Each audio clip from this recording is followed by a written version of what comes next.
საქართველოს ახალგაზრდა იურისტთა ასოციაცია აგრძელებს სინდისის პატიმრის ჟურნალისტი მზია ამაღლობელის უფლებების დაცვას ადამიანის უფლებათა ევროპულ სასამართლოში. ჩვენ უკვე მესამე საჩივარი გავგზავნეთ, რომელიც შეეხება მის მიმართ განხორციელებულ არასათანადო მოჭრობას. საზოგადოებას შევახსენებთ, რომ აქამდე ევროპული სასამართლო უკვე განიხილავს მზია ამაღლობელის ორ საჩივარს, რომელიც შეეხება ერთი მხრივ მის მიმართ აღკვეთი ღონისძიების სახით პატიმრობის გამოყენებას, ხოლო მეორე საქმე შეეხება მის მიმართ წარმოებულ ადმინისტრაციულ სამართალდარღვევათა საქმეებს.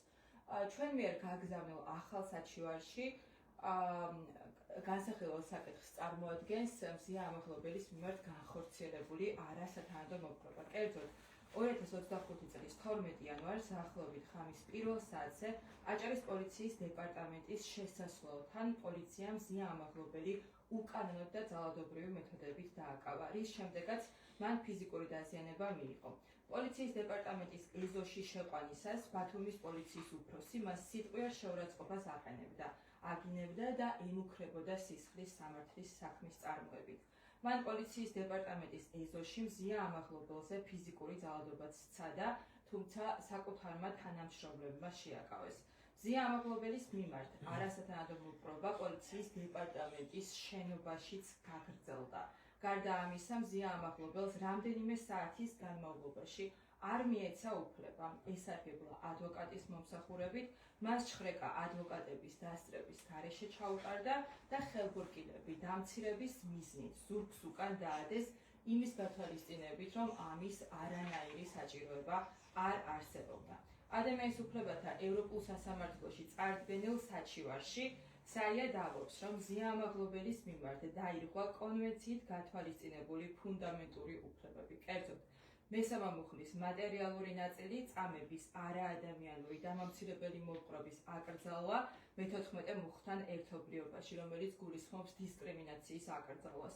მესამე მუხლის პროცედურული ნაწილი, რომელიც გულისხმობს არაეფექტიანი გამოძიების წარმოებას მე-14 მუხთან ერთობლიობაში, რომელიც გულისხმობს დისკრიმინაციის აკრძალვას. ასევე მერვე მუხლი პირადი და ოჯახური ცხოვრების დაცულობის უფლება და მე-13 მუხლი სამართლებრივი დაცვის ქმედითი საშუალების უფლება მესამე მუხლთან ერთობლიობაში. აღსანიშნავია ის, რომ ამ დრომდე სახელმწიფომ ვერ უზრუნველყო მზია ამაღლობელის მიმართ განხორციელებული არასათანადო მოძრაობის დამოუკიდებელი და ობიექტური გამოძიება. კერძოდ, საგამოძიებო უწყებამ შეისწავლა მხოლოდ პოლიციის დეპარტამენტის ერთი შესასვლელის ვიდეო ჩანაწერი, საიდანაც მზია ამაღლობელი შენობაში საერთოდ არ შეუყვანიათ. გამოძიების არაეფექტიანობას კიდევ უფრო მკაფიოს ხდის ის გარემოება, რომ ადვოკატის წერილზე არსებობდა თუ არა შენობის პერიმეტრზე ვიდეო ჩანაწერები, შინაგან საქმეთა სამინისტროს საზოგადოებრივი უსაფრთხოების მართვის ცენტრმა 112-მა უპასუხა, რომ მოთხოვნილი პერიოდის ჩანაწერები საერთოდ არ მოიპოვებოდა. გამოძიებამ არ გამოითხოვა ბათუმის მერიიდან დოკუმენტაცია, რომლითაც დადასტურდება, რომ გარესათვალთვალო კამერა, რომელიც ბათუმის პოლიციის დეპარტამენტის შესასვლელსა და ეზოს აღბეჭდავს, დამონტაჟდა 2025 წლის 11 იანვრის შემდგომ. ასევე არ შეისწავლა მზია ამაღლობელის დაცვის უფლების დარღვევის მიზეზები და რეალური გარემოებები. ასევე არ არის მიღებული ერთ-ერთი ექსპერტიზის პასუხი. ხაზგასმელია ის, რომ გამოძიებამ რეაგირების გარეშე დატოვა პოლიციის ცრუ ჩვენებებიც. ბათუმის პოლიციის უფროსი ამტკიცებდა, რომ დაკავების შემდეგ აქციაზე დარჩა, თუმცა ვიდეო ჩანაწერებში ცხადად ჩანს, რომ იგი მზიას ეზოში გაჰყვა და აგინებდა.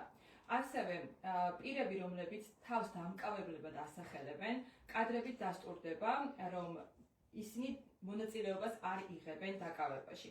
გამოძიებამ ასევე არ დააიდენტიფიცირა და არ გამოკითხა რეალური დამკავებლები, რომლებიც მზია ამაღლობელის მიმართ განხორციელებული არასათანადო მოძრაობის უშუალო მოწმეები არიან.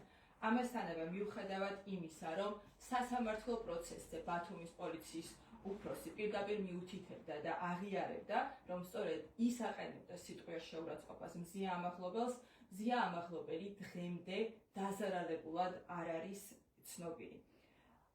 ყველაფერ ამის გათვალისწინებით ჩვენ მიგვაჩნია, რომ ამ ეტაპზე არ არსებობს არანაირი პერსპექტივა ადგილობრივ დონეზე იმისა, რომ ამ საქმეზე მართლმსაჯულება აღსრულდება, სწორედ ამიტომ ყოველგვარი პროცედურული გარანტიების დაცვით ჩვენ მივმართავთ ადამიანის უფლებათა ევროპულ სასამართლოს და ეს არის უკვე მესამე საქმე, რომელიც შეეხება სინდისის პატიმრის ჟურნალისტი ზია ამაღლობელის უფლებებს და ჩვენ განვაგრძობთ საზოგადოების ინფორმირებას ამ საქმეების შესახებ. მადლობა.